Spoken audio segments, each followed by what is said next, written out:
Well, welcome back. We gonna get back. We're gonna get back into the reading of the news you can believe, the true news, the God's word here in the King James Bible. It's uh it's the Scofield Study Bible given to me by a brother in Christ, and sure do appreciate it. Been enjoying reading it and sharing it with you.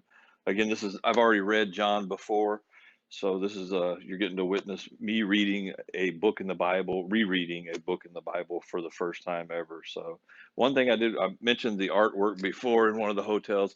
This one here, I'll do this for you, brother Roger. Touch right there, and you can see it's a pier, and it looks like it's rain, but it got that chair sitting there on it. Looks like it's ready for you, brother. Looks like it's ready for you there, brother, to sit out there and wet a line. Amen. So we'll pick it back up here in chapter 9. Again, I'm not a preacher, a pastor. I'm not a minister. I'm not an evangelist. I am a believer in Jesus Christ.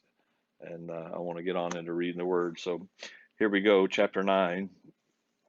And as Jesus passed by, he saw a man which was blind from his birth. And his disciple asked him, saying, Master, who did sin, this man or his parents, that he was born blind? Jesus answered, Neither hath this man sinned nor his parents, but that the works of God should be made manifest in him. I must work the works of him that sent me while it is day. The night cometh when no man can work. I need to reread 4 there. I must work the works of him that sent me while it is day. The night cometh when no man can work. As long as I am in the world, I am the light of the world. When he had thus spoken, he spat on the ground and made clay of the spittle, and he anointed the eyes of the blind man with the clay, and said unto him, Go wash in the pool of Siloam, which is by interpretation sent. He went his way therefore, and washed, and came seeing. The neighbors therefore, and it's kind of strange. The neighbors, therefore, and they, oh, okay, here we go. Verse 8. The neighbors, therefore, and they which before had seen him that he was blind, said, Is not this he that sat and begged? Some said, This is he. Others said, He is like him. But he said, I am he. Golly, I'm all over the place. Verse 9. Some said, This is he. Others said, He is like him. But I messed it up again. Verse 9, some said, This is he. Others said, He is like him. But he said, I am he. Therefore said, therefore said they unto him, how were thine eyes opened? Man, it's going to be a rough evening, I guess. Verse 11, he answered and said, A man that is called Jesus made clay and anointed mine eyes, and said unto me, Go to the pool of Siloam and wash. And I went and washed, and I received sight. Then said they unto him, Where is he? He said, I know not. They brought to the Pharisees him that aforetime was blind, and it was the Sabbath day when Jesus made the clay and opened his eyes. Then again the Pharisees also asked him how he had received his sight. He said unto them, He put clay upon my eyes, and I washed, and do see. Therefore said some of the Pharisees, This man is not of God, because he keepeth not the Sabbath day. Others said, How can a man that is a sinner do such miracles? And there was a division among them. Verse 17, they say unto the blind man again, What sayest thou of him that he hath opened thine eyes? He said, He is a prophet. But the Jews did not believe concerning him that he had been blind and received his sight, until they called the parents of him that had received his sight. And they asked them, saying, Is this your son, who ye say was born blind? How then doth he now see? His parents answered them and said, We know that this is our son, and that he was born blind. But by what means he now seeth, we know not, or who hath opened his eyes, we know not. He is of age, ask him, he shall speak for himself. These words were spake his parents, because they feared the Jews. For the Jews had agreed already that if any man did confess that he was Christ, he should be put out of the synagogue. Therefore said his parents, he is of age, ask him. Kind of sounds like the parents are a little scared throwing the son out to dry or hanging him out to dry. But I'll read on. Verse 23. Therefore said his parents, he is of age, ask him. Then again called they the man that was blind and said unto him, give God the praise. We know that this man is a sinner. He answered and said, whether he be a sinner or no, I know not. He One thing I know, that whereas I was blind, now I see. It's pretty matter of fact. Verse 26. Then said they to him again, what did he to thee? How opened he thine eyes? He answered them, I have told you already, and ye did not hear. Wherefore would you hear it again? Will ye also be his disciples? Then they reviled him and said, thou art his disciple, but we are Moses' disciples. We know that God spake unto Moses. As for this fellow, we know not from whence he is. The man answered and said unto them, why herein is a marvelous thing, that ye know not from whence he is, and yet he hath opened mine eyes. Now we know that God heareth not sinners, but if any man be a worshipper of God, and doeth his will, him he heareth. Since the world began, was it not heard that any man opened the eyes of one that was born blind? If this man were not of God, he could do nothing. Again, sounded pretty common sense to me. If this man were not of God, he could do nothing. They answered and said unto him, thou wast altogether born in sins, and dost thou teach us? And they cast him out. Jesus heard that they had cast him out, and when he had found him, he said unto him, dost thou believe on the Son of God? He answered and said, who is he, Lord, that I might believe on him? And Jesus said unto him, thou hast both seen him, and it is he that talketh with thee. And he said, Lord, I believe, and he worshipped him. And Jesus said, for judgment I am come into this world, that they which see not might see, and they which see might be made blind. And some of the Pharisees which were with him heard these words, and said unto him, are we blind also? Jesus said unto them, if ye were blind, ye should have no sin, but now ye say, we see, therefore your sin remaineth. Chapter 10. Verily, verily, I say unto you, he that entereth not by the door into the sheepfold, but climbeth up some other way, the same is a thief and a robber. But he that entereth in by the door is the shepherd of the sheep. To him the porter openeth, and the sheep hear his voice, and he calleth his own sheep by name, and leadeth them out. And when he putteth forth his own sheep, he goeth before them, and the sheep follow him, for they know his voice. And a stranger will they not follow, but will flee from him, for they know not the voice of strangers. This parable spake Jesus unto them, but they understood not what things they were which he spake unto them. So they didn't get it. Verse 7, then said Jesus unto them again, verily, verily, I say unto you, I am the door of the sheep. All that ever came before me are thieves and robbers, but the sheep did not hear them. I am the door. By me, if any man enter in, he shall be saved, and shall go in and out and find pasture.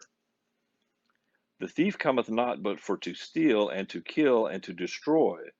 I am come that they might have life, and that they might have it more abundantly. I am the good shepherd. The good shepherd giveth his life for the sheep. But he that is an hireling, and not the shepherd, whose own the sheep are not, seeth the wolf coming, and leaveth the sheep, and fleeth. And the wolf catcheth them, and scattereth the sheep. So a hireling, a hired hand, is not going to protect the flock like the owner will, as in he owns us, since he died for us. Verse 13, the hireling fleeth because he is an hireling, and careth not for the sheep. I am the good shepherd and know my sheep, and am known of mine, as the Father knoweth me. Even so I know the Father, and I lay down my life for the sheep. And other sheep I have, which are not of this fold, them also I must bring, and they shall hear my voice, and there shall be one fold and one shepherd. Therefore doth my Father love me, because I lay down my life, that I might take it again? No man taketh it from me, but I lay it down of myself. I have power to lay it down, and I have power to take it again. This commandment have I received from my Father. There was a division, therefore, again among the Jews for these sayings, and many of them said, He hath a devil and is mad. Why hear ye him? Others said, These are not the words of him that hath a devil. Can a devil open the eyes of the blind? Sounds like they're arguing amongst themselves. Verse 22, and it was a Jerusalem, and it was a Jerusalem, the feast of the dedication, and it was winter. And Jesus walked in the temple in Solomon's porch. Then came the Jews round about him and said unto him, How long dost thou make us to doubt? If thou be the Christ, tell us plainly. Jesus answered them, I told you, and ye believed not. The works that I do in my Father's name, they bear witness of me, but ye believe not, because ye are not of my sheep, as I said unto you. My sheep hear my voice, and I know them, and they follow me. And I give unto them eternal life, and they shall never perish, neither shall any man pluck them out of my hand. My Father which gave them me is greater than all, and no man is able to pluck them out of my Father's hand. I and my Father are one. Then the Jews took up stones again to stone him. Oh boy. Jesus answered them, Many good works have I showed you from my Father. For which of those works do ye stone me? Yeah, which one? What good work are you stoning me for? Verse 33, the Jews answered him, saying, For a good work we stone thee not, but for blasphemy, and because that thou, being a man, makest thyself God. Jesus answered them, Is it not written in your law, I said, Ye are gods? If he called them gods unto whom the word of God came, and the scripture cannot be broken. Say ye of him whom the Father hath sanctified and sent into the world, Thou blasphemest, because I said, I am the Son of God? If I do not the works of my Father, believe me not. But if I do, though ye believe not me, believe the works, that ye may know and believe that the Father is in me, and I in him. Therefore they sought again to take him, but he escaped out of their hand. Sounds like he's pretty good at that. Verse 40, and went away again beyond Jordan into the place where John at first baptized, and there he abode. And many resorted unto him and said, John did no miracle, but all things that John spake of this man were true. And many believed on him there. Chapter 11. Now a certain man was sick, named Lazarus, of Bethany, the town of Mary and her sister Martha. It was that Mary which anointed the Lord with ointment and wiped his feet with her hair, whose brother Lazarus was sick. Therefore his sisters sent unto him, saying, Lord, behold, he whom thou lovest is sick. Oh, I chopped that up. Let's just start over. Chapter 11. Now a certain man was sick, named Lazarus, of Bethany, the town of Mary and her sister Martha. It was that Mary which anointed the Lord with ointment and wiped his feet with her hair, whose brother Lazarus was sick. Therefore his sisters sent unto him, saying, Lord, behold, he whom thou lovest is sick. When Jesus heard that, he said, This sickness is not unto death, but for the glory of God, that the Son of God might be glorified thereby. Now Jesus loved Martha and her sister and Lazarus. When he had heard, therefore, that he was sick, he abode 2 days still in the same place where he was. Then after that saith he to his disciples, Let us go into Judea again, or Judea again. His disciples say unto him, Master, the Jews of late sought to stone thee, and goest thou hither again? Jesus answered, Are there not 12 hours in the day? If any man walk in the day, he stumbleth not, because he seeth the light of this world. But if a man walk in the night, he stumbleth, because there is no light in him. These things said he, and after that he saith unto them, Our friend Lazarus sleepeth, but I go that I may wake him out of the sleep. Then said his disciples, Lord, if he sleep, he shall do well. Howbeit Jesus spake of his death, but they thought that he had spoken of taking of rest in sleep. Then said Jesus unto them plainly, Lazarus is dead, and I am glad for your sakes that I was not there, to the intent ye may believe. Nevertheless, let us go unto him. Then said Thomas, which is called Didymus, unto his, that's probably not right,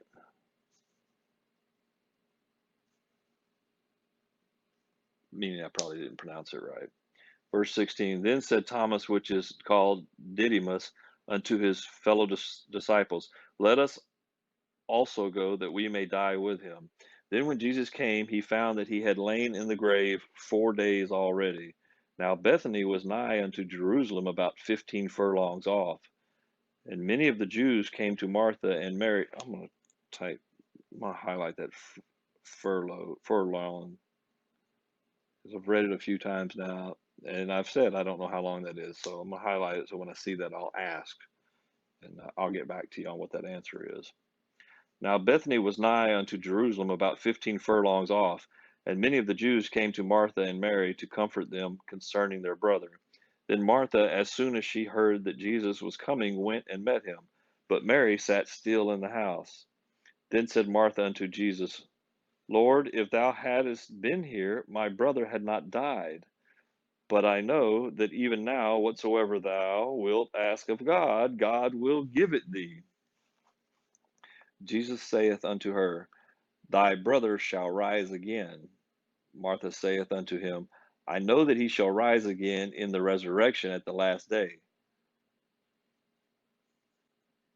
Jesus said unto her, I am the resurrection and the life. He that believeth in me, though he were dead, yet shall he live. Believest thou this? She saith unto him, Yea, Lord, I believe that thou art the Christ, the Son of God, which should come into the world. And when she had so said, she went her way and called Mary her sister secretly, saying, The Master is come and calleth for thee. As soon as she heard that, she arose quickly and came unto him. Now Jesus was not yet come into the town, but was in that place where Martha met him. The Jews then which were with her in the house and comforted her, when they saw Mary, that she rose up hastily and went out, followed her, saying, She goeth unto the grave to weep there. Then when Mary was come where Jesus was, and saw him, she fell down at his feet, saying unto him, Lord, if thou hadst been here, my brother had not died. When Jesus therefore saw her weeping, and the Jews also weeping, which came with her, he groaned in the spirit and was troubled. I'm going to stop right there, because I listen to Phil Robertson's podcast. I find it very enjoyable and informative. And they were kind of talking about this part right here. And it's interesting to reread it after listening to them also, and them happening to be on it. When Jesus therefore saw her weeping, and what they were talking about is crying. You know, if you cry out to the Lord, he'll come. You know, I'm saying this.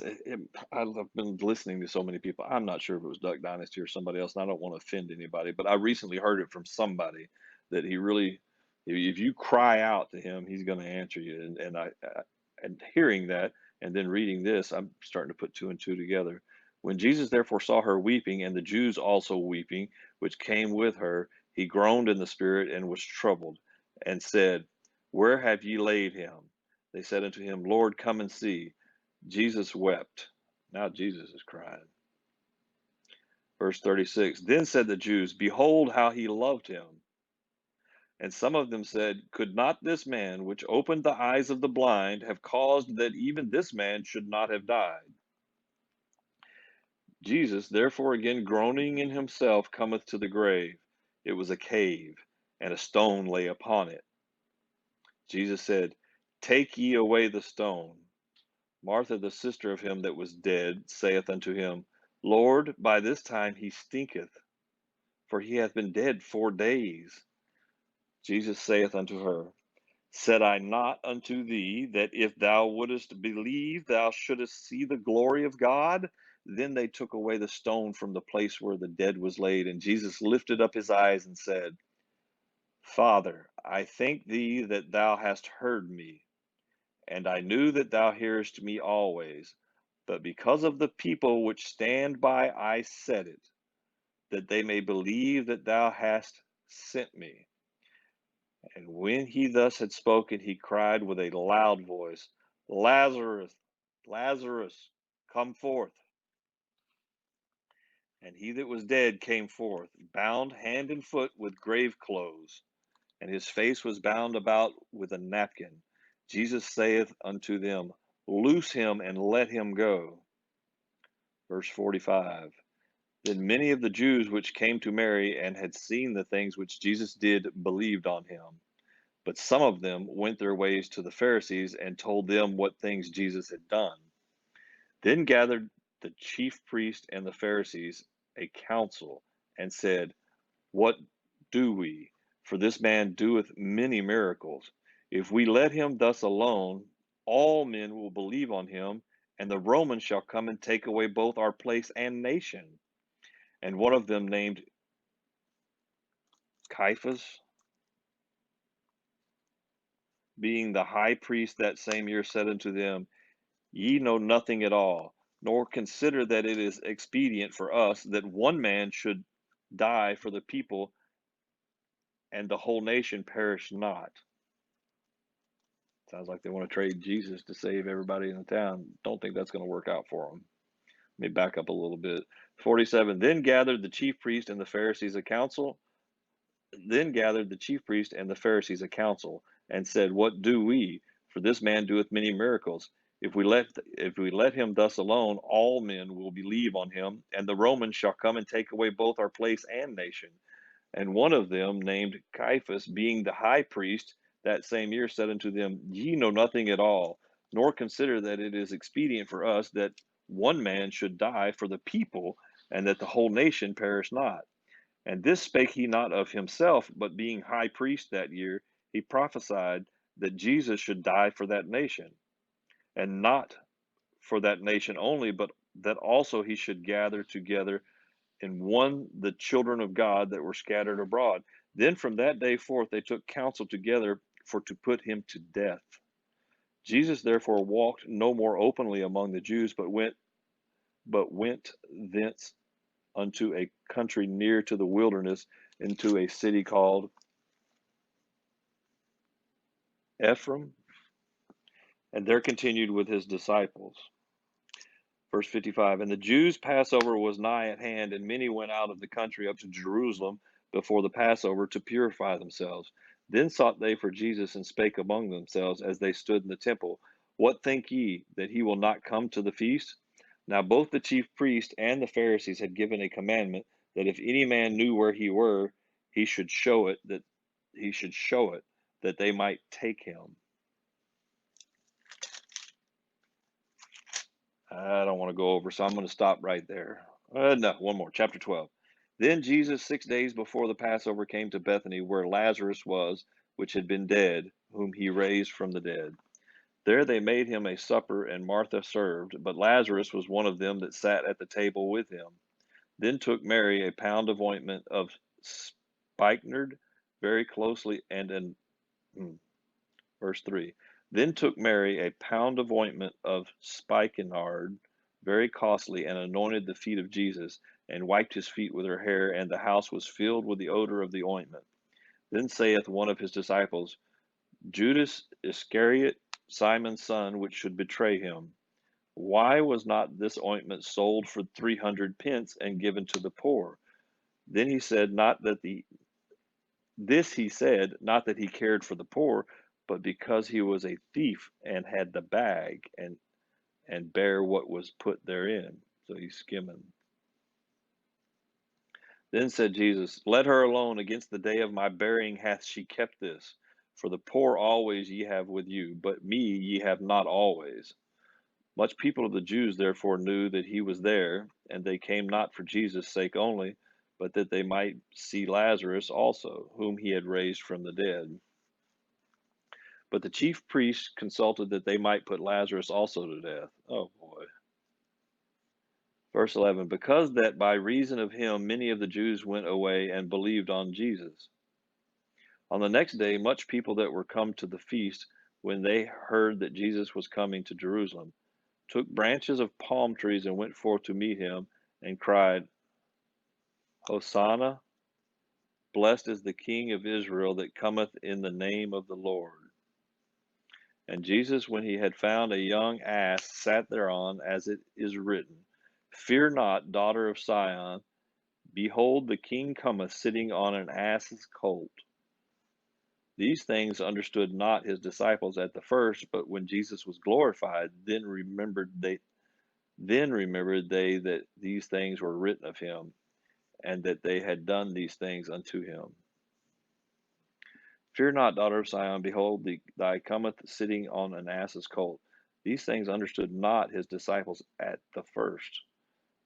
But when Jesus was glorified, then remembered they that these things were done unto him.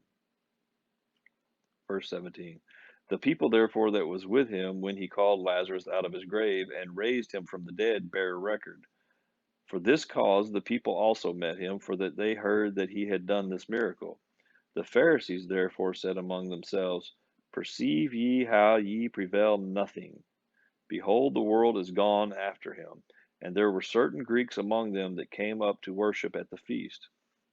The same came therefore to Philip, which was of Bethsaida of Galilee, and desired him, saying, Sir, we would see Jesus. Philip cometh and telleth Andrew, and again Andrew and Philip tell Jesus. And Jesus answered them, saying, The hour is come that the Son of Man should be glorified.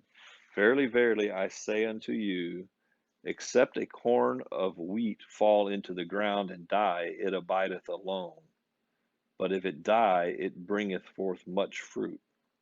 He that loveth his life shall lose it, and he that hateth his life in this world shall keep it unto life eternal. If any man serve me, let him follow me, and where I am, there shall also my servant be. If any man serve me, him will my Father honor. Now is my soul troubled, and what shall I say? Father, save me from this hour, but for this cause came I unto this hour. Father, glorify thy name. Then came there a voice from heaven saying, I have both glorified it and will glorify it again. The people therefore that stood by and heard it said it thundered. Others said an angel spake to him. I do believe they're talking about God spoke right then and they heard him. Now is my soul troubled, and what shall I say? Father, save me from this hour. But for this cause came I unto this hour. Verse 28. That's chapter 12, verse 28. Father, glorify thy name. Then came there a voice from heaven saying, I have both glorified it and will glorify it again. Excuse me. The people therefore that stood by and heard it said that it thundered. Others said an angel spake to him. Jesus answered and said, This voice came not because of me, but for your sakes. He already knew his Father. So the voice came, so those people could hear. Now is the judgment of this world. Now shall the prince of this world be cast out. And I, if I be lifted up from the earth, will draw all men unto me. This he said, signifying what death he should die. The people answered him, We have heard out of the law that Christ abideth forever. And how sayest thou, the Son of Man must be lifted up? Who is the Son of Man? Verse 35. Then Jesus said unto them, Yet a little while is the light with you. Walk while ye have the light, lest darkness come upon you. For he that walketh in darkness knoweth not whither he goeth. While ye have light, believe in the light, that ye may be the children of light. These things spake Jesus and departed, and did hide himself from them. But though he had done so many miracles before them, yet they believed not on him. That the saying of, I guess that's Esau, the prophet might be fulfilled which he spake, Lord, who hath believed our report? And to whom hath the arm of the Lord been revealed? Therefore they could not believe, because that Esau said again, He hath blinded their eyes and hardened their heart, that they should not see with their eyes, nor understand with their heart, and be converted, and I should heal them. These things said Esau when he saw his glory, and spake of him. Nevertheless, among the chief rulers also many believed on him. But because of the Pharisees, they did not confess him, lest they should be put out of the synagogue. For they loved the praise of men more than the praise of God. Jesus cried, golly, there it is again. Jesus cried and said, that kind of hurts my heart. Jesus cried. Verse 44, Jesus cried and said, He that believeth on me, believeth not on me, but on him that sent me. And he that seeth me, seeth him that sent me. I am come a light into the world, that whosoever believeth on me should not abide in darkness. And if any man hear my words and believe not, I judge him not. For I came not to judge the world, but to save the world. He that rejecteth me and receiveth not my words hath one that judgeth him. Let me start that over. Verse 48. He that rejecteth me and receiveth not my words hath one that judgeth him. The word that I have spoken, the same shall judge him in the last day. For I have not spoken of myself, but the Father which sent me. He gave me a commandment, what I should say and what I should speak. And I know that his commandment is life everlasting. Whatsoever I speak, therefore, even as the Father said unto me, so I speak. Well, amen. Well, that's chapter 12 concluded there. So we'll pick up tomorrow, Friday night, be back in New Caney. Chapter 13, we'll start there. So till then, we'll see you.